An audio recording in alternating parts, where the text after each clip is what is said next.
So much of the Endangered Alphabets project has been done on my dining table.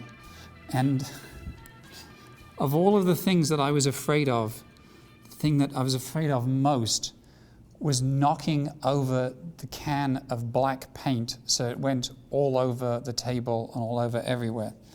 So I haven't done it yet.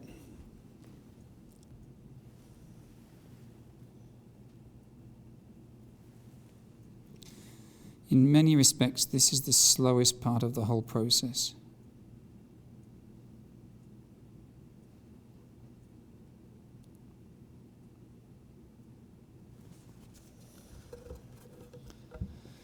And it's all about getting the light in the right position.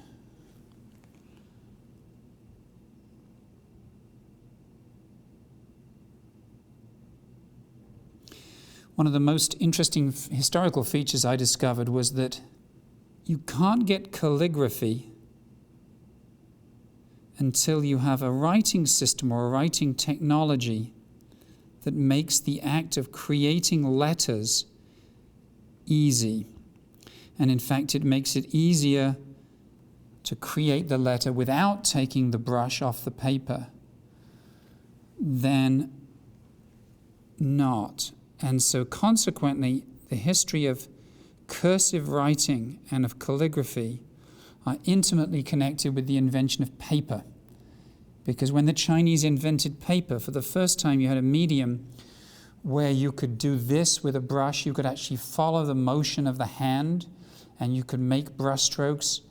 And so instead of having individual letters stamped out one by one or scratched out or chiseled out, all of a sudden you had a flowing motion. And not surprisingly, almost immediately in Chinese culture, you get the invention of calligraphy. When the Arabs first take over or first discover from the Chinese the art of making paper, exactly the same thing happens. And you get the flourishing of Arabic or Islamic calligraphy, which in many respects is a very different art form to the Chinese calligraphy, but it all comes back to the same issue of having a technology which allows you to lay the medium on an absorbent or semi-absorbent surface, and to do so in a way which embodies the movement of the wrist. And so for the first time you actually get grace, you get self-expression, and you get the possibility of art.